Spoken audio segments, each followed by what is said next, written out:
ശബരിമലയിലെ അയ്യപ്പ ഭക്തൻ്റെ ജീവൻ രക്ഷിച്ച railway protection force ട്രെയിനിൽ നിന്ന് വീണ് മൃതപ്രായനായി ട്രാക്കിൽ കിടന്ന ആന്ധ്ര സ്വദേശി ലക്ഷ്മണനെയാണ് റെയിൽവേ പ്രൊട്ടക്ഷൻ ഫോഴ്സിലെ ഉദ്യോഗസ്ഥർ രക്ഷപ്പെടുത്തിയത്. ഈ കഴിഞ്ഞ തിങ്കളാഴ്ച കോട്ടയം കുമാരനെല്ലൂരിൽ ഈ സംഭവം നടന്നു. വിവരങ്ങളുമായി ടോബി ജോൺസൺ ചേരുന്നു. അദ്ദേഹത്തിന് ആയുസ് ബലമുണ്ട് എന്ന് വരെ പറയുന്ന ഒരു വാർത്തയാണിത്. Toby, good morning. പറയൂ, എങ്ങനെയായിരുന്നു അദ്ദേഹം ട്രെയിനിൽ നിന്ന് വീണ് ട്രാക്കിൽ കിടന്നുപോയത്? പിന്നെ എങ്ങനെയാണ് കണ്ടെത്തിയത്?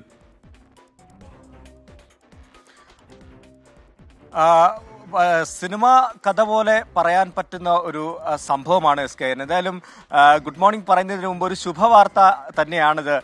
അതുകൊണ്ട് തന്നെ വലിയ സന്തോഷമുണ്ട്. കഴിഞ്ഞ തിങ്കളാഴ്ച രാത്രി 11:30 കൂടിയാണ് ഈ സംഭവം നടക്കുന്നത്. കോട്ടയം റെയിൽവേ സ്റ്റേഷനിൽ വെച്ചാണ് ഈ സംഭവം നടക്കുന്നത്. അതായത് കുമാരനെല്ലൂരാണ്. കോട്ടയത്ത് നിന്നും കുമാരനെല്ലൂരിലേക്ക് എത്തുന്ന ഒരു സ്ഥലത്ത് ആളൊഴിഞ്ഞ സ്ഥലമാണ്.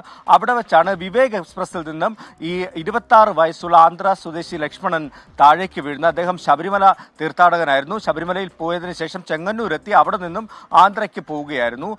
അപ്പോൾ അവിടെ അദ്ദേഹത്തിന് കൂടെ ഉണ്ടായിരുന്ന ട്രെയിനിലെ അദ്ദേഹത്തോടൊപ്പം യാത്ര ചെയ്ത ആളുകളാണ് ഉടൻ തന്നെ ഈ RPF വിവരം അറിയിക്കുന്നത്. ഉടൻ തന്നെ അവിടെ ഉണ്ടായിരുന്ന ASI ആയിട്ടുള്ള സന്തോഷ് സാറും അതുപോലെ തന്നെ സുനിൽ സാറും ഈ സംഭവ സ്ഥലത്തേക്ക് ട്രാക്കിലൂടെ നടന്ന് ചെന്ന് അദ്ദേഹത്തെ കണ്ടെത്തുകയും അതുപോലെ തന്നെ ഉടൻ തന്നെ ആശുപത്രിയിലേക്ക് മാറ്റുകയുമായിരുന്നു. അതുകൊണ്ടാണ് അദ്ദേഹത്തിന് ജീവൻ രക്ഷിക്കാനായത് എന്നുള്ള കാര്യത്തിൽ യാതൊരു സംശയവുമില്ല. തലയ്ക്കാണ് ഗുരുതരമായി പരിക്കേറ്റത്. എന്നോടൊപ്പം ഇപ്പോൾ RPF ആ ഉദ്യോഗസ്ഥർ സുനിൽ സാറുണ്ട്, അതുപോലെ തന്നെ സന്തോഷ് സാറുണ്ട്, ഇവിടുത്തെ SI ആയിട്ടുള്ള സന്തോഷ് സാറുമുണ്ട്. എന്തായാലും നമുക്ക് ആദ്യം തന്നെ ഇവരോടൊന്ന് ചോദിക്കാം. സാർ, എങ്ങനെയായിരുന്നു സംഭവം? എന്താണ് ശരിക്കും സംഭവിച്ചത്? അന്ന് രാത്രി പ്ലാറ്റ്ഫോം ഡ്യൂട്ടിയിലിരിക്കെ ഒരു സ്വാമി വന്നിട്ട് ഇതുമാതിരി ഞങ്ങളുടെ കൂടെയുള്ള ഒരാൾ ഇത് ട്രെയിനിൽ നിന്ന് വീണായിട്ട് പറയുണ്ടായി. കാരണം എന്താണെന്ന് സംബന്ധിച്ചാൽ അവർ ചെങ്ങന്നൂരിൽ നിന്നാണ് കയറിയത്. 6 പേരുണ്ടായിരുന്നു. അതിൽ ഒരാൾക്ക് സുഖമില്ലാത്തതുകൊണ്ട് പിറ്റേ മറുനാളിലേക്ക് പോകുന്നതിന് വേണ്ടി ഇറങ്ങി. മറ്റുള്ളവർ യാത്ര തുടർന്നു. പോയി കുറച്ച് കഴിഞ്ഞപ്പോൾ ഇദ്ദേഹത്തിനെ വിളിച്ചു പറഞ്ഞു, ഇതുമാതിരി ഞങ്ങളുടെ കൂടെയുള്ള ലക്ഷ്മണൻ തറയിൽ പോയി, ഞങ്ങളുടെ പെട്ടെന്ന് തന്നെ പോലീസിൽ ഇൻഫോം ചെയ്യാൻ പറഞ്ഞു. അങ്ങനെ അതേ ഓടി ഞങ്ങളുടെ ഒന്ന് പറയുണ്ടായി. ഉടനെ കറക്റ്റ് ലൊക്കേഷൻ അറിയത്തില്ലായിരുന്നു. ഒരു 10 മിനിറ്റ് കഴിഞ്ഞാണ് വീണതെന്ന് പറഞ്ഞു. അങ്ങനെ ഞാനും സുനിലും ചേർന്ന് കുമാരനെല്ലൂർ സ്റ്റേഷനിൽ പോയി. അവിടെ നിന്ന് ട്രാക്ക് പെട്രോൾ കുറച്ചുകൂടെ നടന്ന് നോക്കി. അപ്പോൾ 10 മിനിറ്റ് എന്ന് പറയുമ്പോൾ ഏതാണ്ട് ഗേറ്റുകൾ ബേസ് ചെയ്ത് പോകാമെന്ന് കരുതി. അങ്ങനെ ഗേറ്റ് ബേസ് ചെയ്ത് പൊയ്ക്കൊണ്ടിരിക്കുമ്പോഴാണ് ഞങ്ങൾ ഇദ്ദേഹത്തെ കാണുന്നത്. എങ്ങനെയായിരുന്നു സാറേ അദ്ദേഹത്തിൻ്റെ ഒരു അവസ്ഥ? ആരോഗ്യനില വളരെ മോശമായിരുന്നു അദ്ദേഹത്തിൻ്റെ അവസ്ഥ. ഞങ്ങൾ ചെല്ലുമ്പോൾ ഇങ്ങനെ കിടക്കുകയായിരുന്നു. തലയിൽ നിന്നും രക്തം വാർന്ന നിലയിലായിരുന്നു. പിന്നെ പെട്ടെന്ന് തന്നെ ആശുപത്രിയിലേക്ക് നമ്മൾ 108 ആംബുലൻസ് വിളിച്ച് ഉടൻ തന്നെ ഗാന്ധിനഗർ പോലീസും എത്തി. അവരുടെ മേൽനോട്ടത്തിലും നമ്മുടെ പെട്ടെന്നുള്ള ഇടപെടലും കൊണ്ട് പെട്ടെന്ന് തന്നെ ഉടൻ തന്നെ നമ്മൾ ഹോസ്പിറ്റലിൽ എത്തിക്കുക എന്നുള്ളതായിരുന്നു.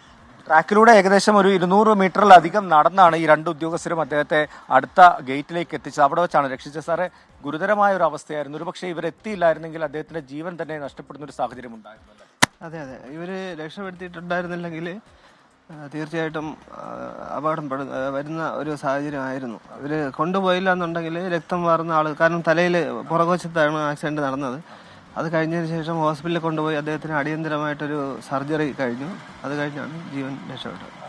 എന്തായാലും വലിയ ആശ്വാസം നൽകുന്ന ഒരു വാർത്തയാണ്. മെഡിക്കൽ കോളേജിൽ അടിയന്തര ശസ്ത്രക്രിയ കഴിഞ്ഞിട്ടുണ്ട്. തലയ്ക്ക് പിൻവശത്താണ് ഈ ലക്ഷ്മണ് പരിക്കേറ്റിരിക്കുന്നത്. എന്തായാലും നിലവിൽ ആശ്വാസകരമായിട്ടുള്ള അദ്ദേഹത്തിന്റെ ആരോഗ്യനിലയിൽ പുരോഗതിയുണ്ട്. എന്തായാലും ഈ 2 ഉദ്യോഗസ്ഥരുടെയും സംയോജിതമായ ഈ RPF സംയോജിതമായ ഇടപെടൽ കൊണ്ട് മാത്രമാണ് ആ യുവാവിനെ ജീവിതത്തിലേക്ക് തിരിച്ചു വരാൻ സാധിച്ചത് എന്നാണ് നമുക്കിപ്പോൾ ഇവിടെ നിന്നും പറയാൻ സാധിക്കുന്നത്. Okay, thank you.